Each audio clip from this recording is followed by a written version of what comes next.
Okay, so the way Doppler flow meter works is it sends some signal to the blood cells, and then what happens is that signal is been reflected by the blood cells, and it been received by the Doppler flow meter. And since the cells are moving away from the Doppler flow meter, there will be a change in frequency, and when it is reflecting back, then the blood cells are acting as the source of the sound wave, and that changes the frequency again. So there are two separate Doppler shifts, and because of that, we hear a beat because our original frequency has now changed. So that change in frequency generates the beat, and we have to find out that beat. So as you can see, there are two Doppler shifts. One is when the blood cells are receiving the original signal, and that's same as observer moving away from the stationary source. So for the first case, this um, is our observer and this is our source, and we'll be using this equation for that, 12.3b. And for the second case, the detector receiving the reflected signal, here our source is moving away from the stationary observer. So this becomes the observer and this is the source. So let's write down those equations and see what we can find out from there. So let's write out the first. Okay, let me write it here. This is 12.2b. Okay, let's write down this equation first. So that's gonna be f prime blood. That's gonna be the original signal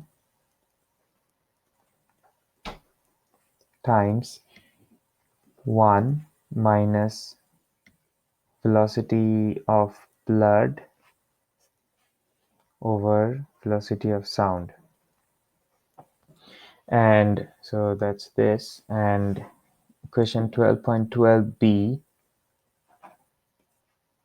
12.2b, that tells us that the frequency of the detector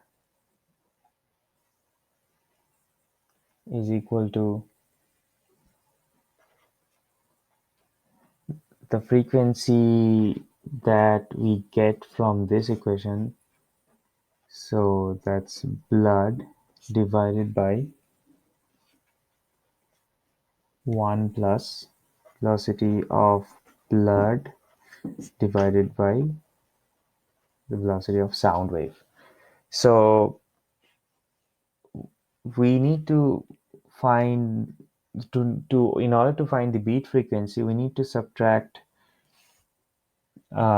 this original frequency from here. Since for the first case, since the distance is increasing for both of the cases, that means our final frequency will be lower than the initial frequency.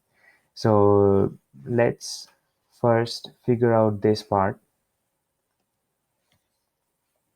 or let's try to actually combine these two equations. So we know that we can plug this guy here. So if we try to do that, we get something like the following. So f prime double prime detector is equal to f original times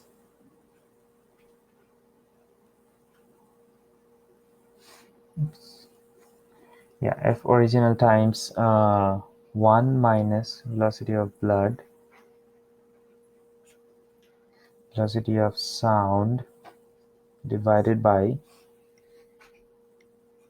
1 plus v of blood by v of sound. And if we try to simplify that a bit, we get f original is equal to v sound minus v blood by V sound plus V blood. Okay, so the beat frequency will be, since we mentioned that this guy is going to be greater than this, so it's going to be F original minus F prime double prime detector.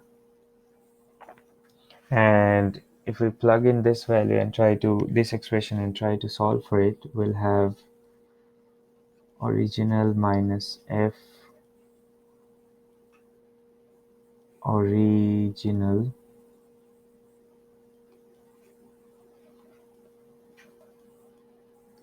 then we'll have this expression V sound minus V blood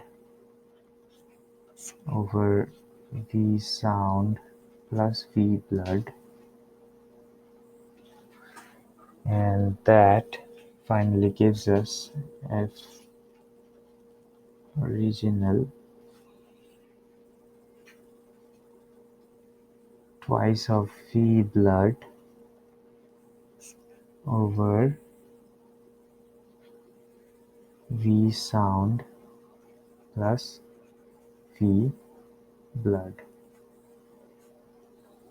Okay, so we know the original frequency, that's this, and the, the speed of sound in human tissue is this, and the velocity of blood flowing in leg arteries is this. So this is in centimeters per second, so we need to convert that to meters per second to make the units correctly. So let's plug in all the numbers here and see what we get.